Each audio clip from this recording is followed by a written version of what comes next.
नमस्कार दोस्तों, स्वागत है आपका अपने channel India politics and crime पर। इंडिया से जुड़ी इंटेलेक्चुअल और एकेडमिक लेवल की डिस्कशन के लिए आप अपने चैनल को सब्सक्राइब कर लीजिए। अभी हाल फिलहाल में स्पेस इंडस्ट्री से जुड़ी एक बहुत बड़ी घटना हुई है। यूँ कहें कि दुनिया का सबसे ताकतवर रॉकेट स्पेस एक्स ने बनाया था। दुनिया का सबसे ताकतवर रॉकेट की लॉन्चिंग हुई, इसकी टेस्टिंग होनी थी, बट इसकी टेस्टिंग फेल रही। ये रॉकेट लॉन्चिंग के जस्ट 4 मिनट बाद ही विस्फोट हो गया। धरती से 30 किलोमीटर अप्रॉक्सीमेटली ऊपर गया, लेकिन उसमें ही विस्फोट हो गया। लेकिन इसका उड़ना ही बहुत बड़ी कामयाबी माना जा रहा है। तो आइए हम इस बारे में डिस्कशन करते हैं। फुल डिटेल में हम इसका डिस्कशन करेंगे, बने रहिएगा। स्पेस एक्स कंपनी के मालिक एलन मस्क है। एलन मस्क बहुत ही करिश्मेटिक पर्सनालिटी हैं। एलन मस्क के बारे में एक बड़ी ख़ास बात है कि इनको जो भी करना होता है उससे जुड़ी कंपनी बना लेते हैं। एलन मस्क को फाइनेंशियल में उतरना था तो उन्होंने पेपाल नामक कंपनी बना ली। स्पेस एक्स को स्पेस में इंटरेस्ट था तो उन्होंने स्पेस एक्स बना लिया। इनको कारों में इंटरेस्ट था तो इन्होंने इलेक्ट्रिक व्हीकल से जुड़ी सबसे बड़ी कंपनी टेस्ला बना ली। ये हर चीज़ में ये टोनी स्टार्क। इस वीडियो में हम स्टारशिप के ऑर्बिटल लॉन्च, इसके मार्स मिशन और स्टारशिप के फॉर्मेशन और मार्स पर पहुंचने में कितना समय लगेगा इस बारे में जानेंगे। दुनिया के सबसे पावरफुल रॉकेट स्टारशिप का लॉन्च टेक्सास के बोका चिका से लॉन्च किया गया और ये लिफ्ट ऑफ के 4 मिनट बाद ही गल्फ ऑफ मैक्सिको के 30 किलोमीटर ऊपर जाकर एक्सप्लोड हो गया। ये इसकी सेकेंड अटेम्प्ट थी। फर्स्ट अटेम्प्ट में इसे अमेरिकन गवर्नमेंट ने उड़ने की अनुमति नहीं दी थी। इस स्टारशिप में 2 पार्ट हैं। पहले में है रॉकेट और दूसरे में इनका जो शिप है यानी स्टारशिप है, दूसरा पार्ट वो है।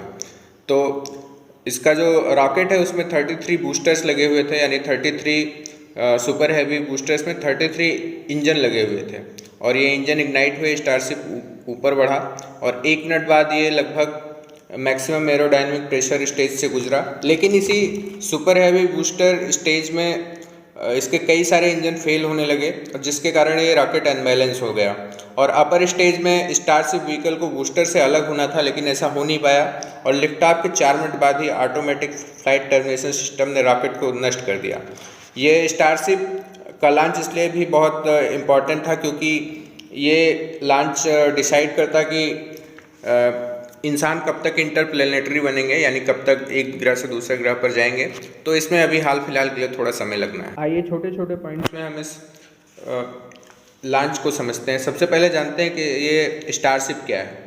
तो स्टारशिप सुपर हैवी रॉकेट और जो स्टारशिप का स्पेस क्राफ्ट है, इसको कलेक्टिवली स्टारशिप कहा जाता है। यह एक रीयूजेबल ट्रांसपोर्ट सिस्टम है और इसमें एडवांस रैप्टर सिस्टम लगे हैं।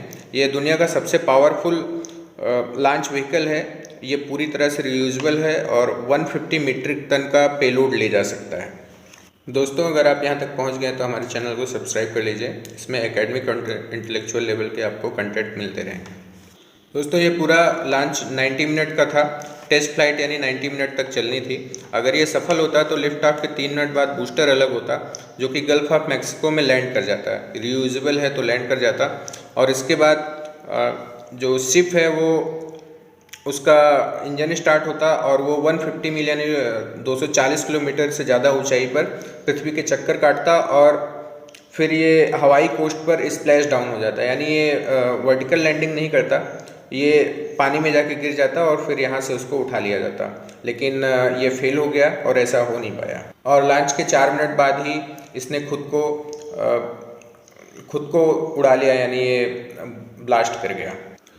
आइए अब जानते हैं कि दुनिया का सबसे ताकतवर रॉकेट क्या क्या कर सकता है।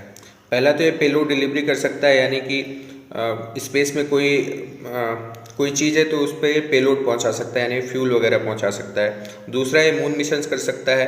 तीसरा, अर्थ टू अर्थ ट्रांसपोर्ट कर सकता है, यानी दुनिया के किसी भी कोने से किसी भी कोने मैक्सिमम जो इसको टाइम लगना है एक कोने से दूसरे कोने तक पहुँचने में मात्र 1 घंटे का लगना है। और इसका जो मेन पर्पज़ जिसके लिए बनाया जा रहा है वो है इंटरप्लेनेटरी ट्रांसपोर्टेशन, यानी कि इसी की सहायता से एलन मस्क जो हैं वो जब उनको ब्लू टिक हटाने से फुर्सत मिलेगी अमिताभ बच्चन के, तो वो इसी के सहारे वो मार्स मिशन अपना कंप्लीट करेंगे।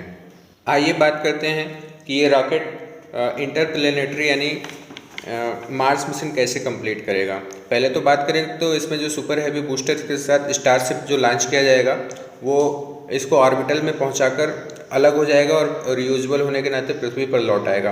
अब पृथ्वी से क्या किया जाएगा, एक रिफ्यूलिंग टैंकर लॉन्च किया जाएगा जो कि जाकर स्टारशिप पर डॉक हो जाएगा और ये उसको फ्यूल प्रोवाइड करता रहेगा।